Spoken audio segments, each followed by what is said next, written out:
90% of engine modifications are garbage, but I've narrowed down the 10 mods that are actually worth running, and each one has been dyno-proven, track-tested, or beaten up in harsh daily driving. One boosted a Civic's mileage by 11 miles per gallon. Another let a V6 outrun a Mustang GT. Stick around, because I'll show you the most dangerous mod I've ever witnessed.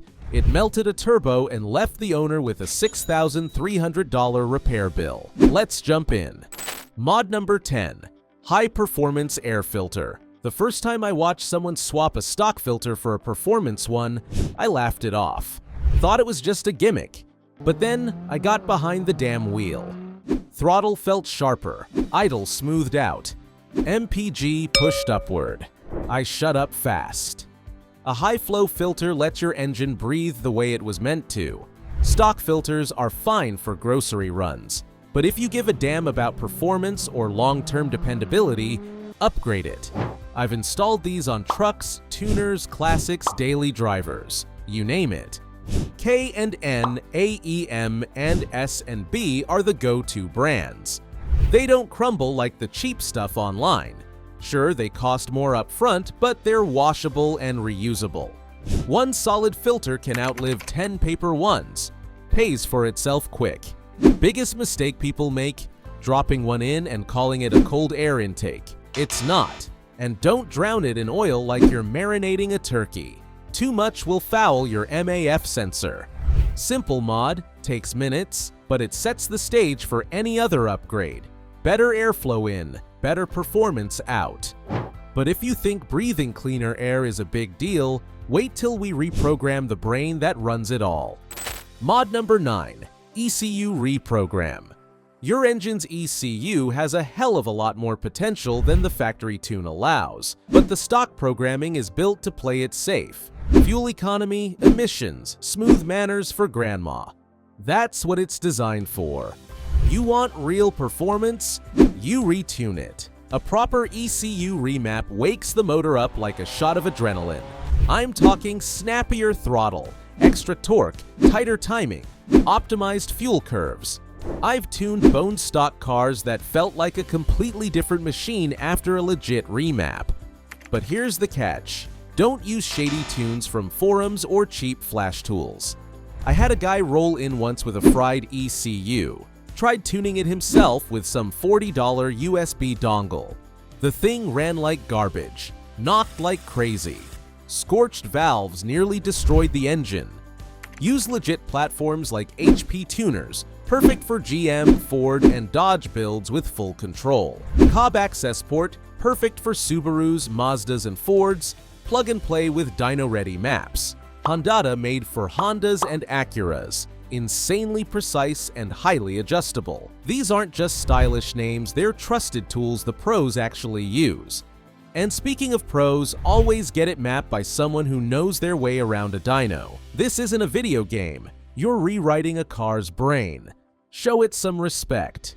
You've just unlocked hidden horsepower, but now that you're pushing it to the limit, it's time to let that exhaust breathe like it means business. Mod number 8. High flow exhaust system. Ever try running with a clogged tailpipe? That's basically what your engine's fighting against with a stock exhaust. Restricted flow, heat soak, and wasted horsepower. A performance exhaust frees it up. You get improved flow, reduced back pressure, and when it's done right, real gains. I've bolted on full exhausts to Camaros, WRXS, even beat up old Civics. Every single time, the engine breathes easier. Match it with a tune and now you're cooking. Smoother torque curve, sharper throttle. And that sound, deep and refined. None of those fart cans. But don't just slap on the loudest setup you can find. That's rookie territory. Go too big on pipe diameter and you lose your low end. No scavenging, no velocity, just empty noise. Stick with mandrel bends. Stainless steel if the budget allows. And don't cheap out on welds either. I've seen cheap slip-fit kits shake themselves apart in a week. Keep your resonators too, unless you enjoy a headache-inducing drone every highway mile. This isn't about being noisy. It's about efficiency. Clear the restriction. Let that motor exhale with purpose. Now that it's breathing better, it's time to feed it cooler, denser air, the way it was designed to run. Mod number 7. Cold air intake. This one's a bit tricky. Cold air intakes get hyped like crazy. Every teenager with a socket set thinks bolting on a shiny tube makes them a race car engineer. Truth is, most of them just end up gulping hot underhood air and losing power. But a properly engineered cold air intake, mounted outside the heat zone, sealed, and pulling in fresh, dense air. That's the real deal. I fitted one on a 6th generation Camaro with a heat shield and fender scoop. Matched with a tune, it gained 10 to 15 wheel horsepower. Not bad for a simple bolt-on, right? But here's where people mess up. They grab a generic kit off eBay, stick it near the exhaust manifold, and then wonder why the car feels sluggish. It's not about looks, it's about intake temperature. Colder air carries more oxygen. More oxygen equals stronger combustion. Simple science. And don't forget about your MAF sensor. Mount it wrong and your air-fuel ratios go nuts. Boom. Check engine light. Stick with proven brands like AEM, Engine, or Volant. Those guys test their designs. They don't just bend some tubing in a garage and call it performance. We've got air flowing in colder and cleaner now, but what if I told you we could also make the engine spin with less effort? Mod number 6. Lightweight pulley set. Most folks chase horsepower, but they forget about freeing up. That's where lightweight pulleys step up. Picture this. Your engine's constantly spinning belts for the alternator, power steering, and water pump. The heavier those pulleys are, the more energy your motor wastes just turning itself. Replace them with lighter aluminum or underdrive pulleys and suddenly you've cut rotational drag. The engine revs sharper, throttle feels sharper. Not extra horsepower, but more practical power. I put a full kit on a 350Z once. It felt like I dropped 200 pounds off the crank. Throttle response was quicker, downshifts snapped harder, all without an ECU tune. But here's the trap. They go too light on the crank pulley and you mess up the harmonic balance. That can chew through bearings or even snap a crank over time. This isn't a lawn mower, it's an engine. Balance is key. Stick with trusted names like Unorthodox Racing, Fluidamper, or ATI. And if it's a daily driver, skip underdriving the alternator. Dim headlights at idle aren't worth the trade-off. This is one of those sneaky mods. It doesn't look flashy on paper, but the difference behind the wheel is massive. If you're into upgrades that you can actually feel instead of just brag about on a spec sheet, hit that like button, share this with a buddy chasing speed, and subscribe for more real mods that matter. Mod number 5. Better spark plugs and stronger ignition coils. You can pump in all the air and fuel you want, but if the spark is weak, you're dead in water. Upgrading plugs and coils is one of the most underrated performance mods around, but trust me, it makes a difference. Cleaner burn, stronger ignition, more efficient combustion, and on tuned motors, it's a must. I swapped coils and plugs on a tuned GTI that was misfiring at high RPMs, dropped in NGK Iridium plugs and R8 coils. Misfires vanished, throttle response tightened up, idle smoothed out. Felt like a different car. Now, don't get fancy with plug heat ranges. Boosted setups need 1 or 2 steps colder. Stock engines? Stick with OEM spec or run Iridium for durability.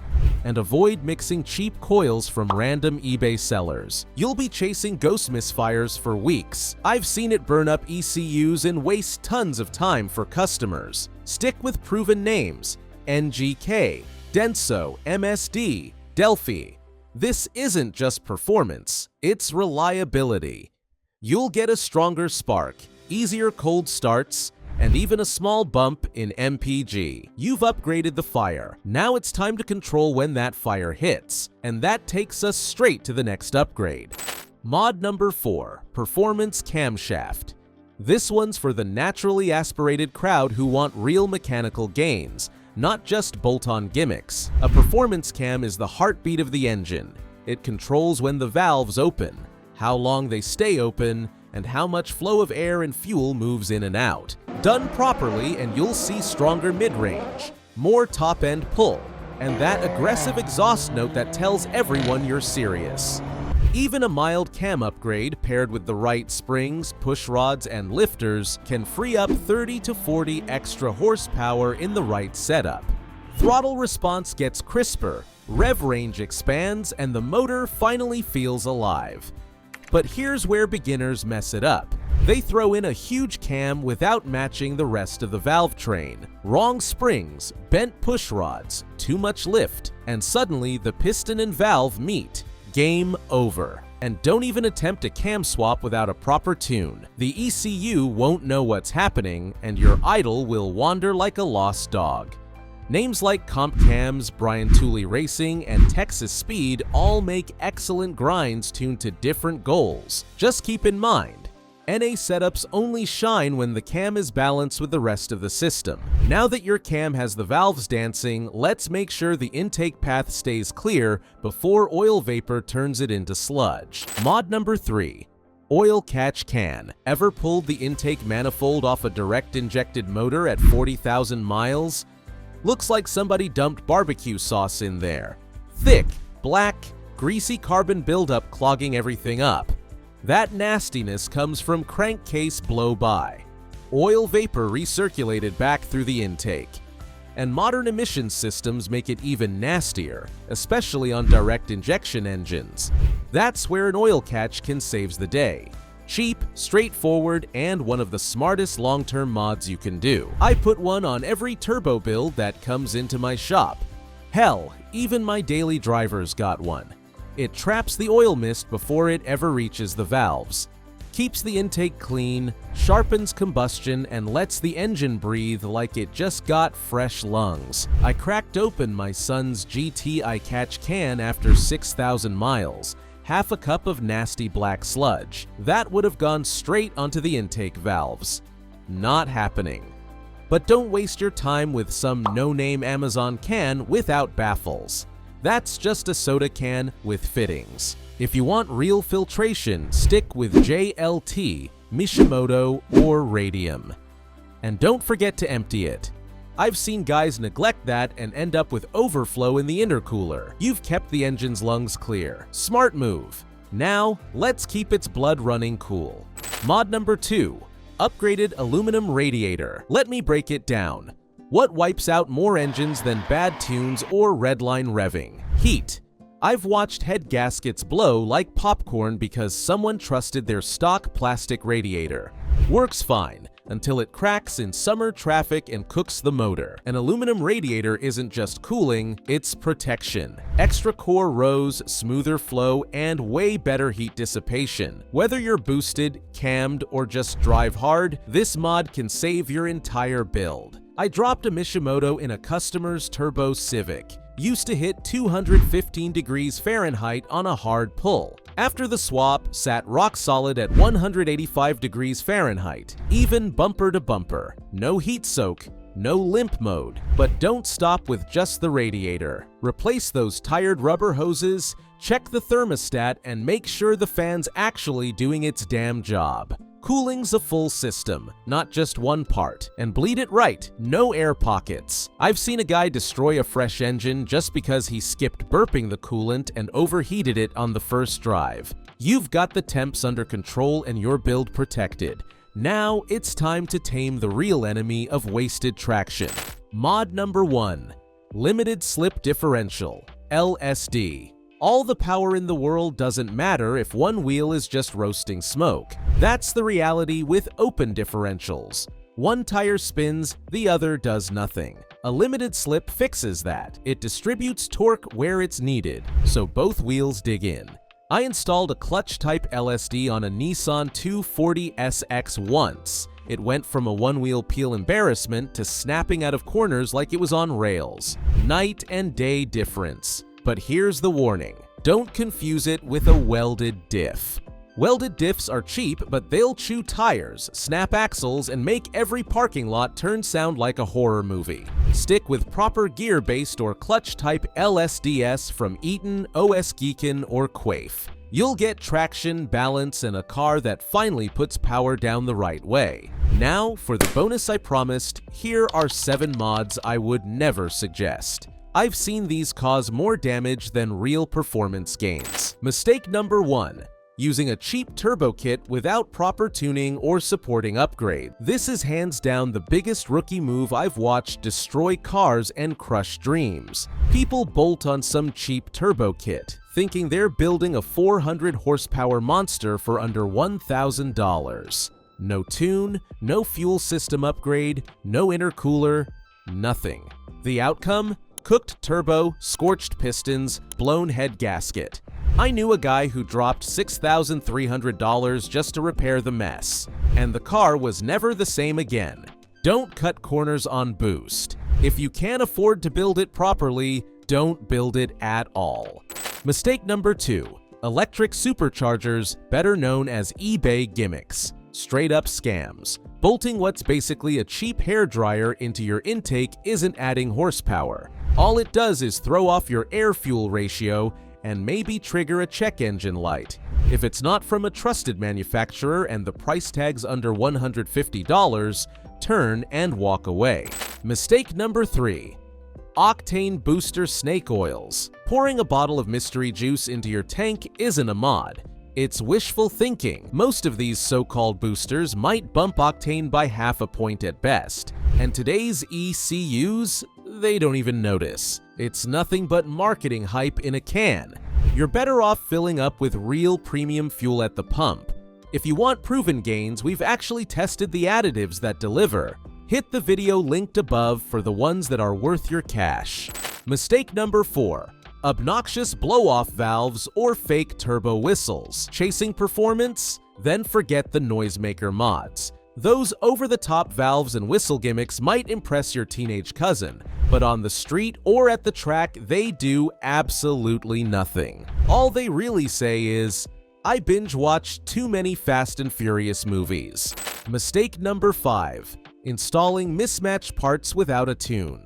Here's the harsh truth. Every mod you add changes the way your engine breathes, fuels, and burns. Slap on the wrong intake, exhaust, injectors, or MAF sensor without proper tuning, and you're asking for trouble. The ECU won't know how to compensate, and instead of power gains, you'll get stalling, detonation, or worse. Every component has to work together in sync. Mistake number 6. Running cheap tires on a high-performance build. I don't care how much horsepower you've got. If your tires can't grip, it's worthless. I've seen guys drop $5,000 on turbos and bolt-ons, then roll around on bargain bin rubber. Result? Spinning through 3 gears, sliding in the rain, and 0 usable traction.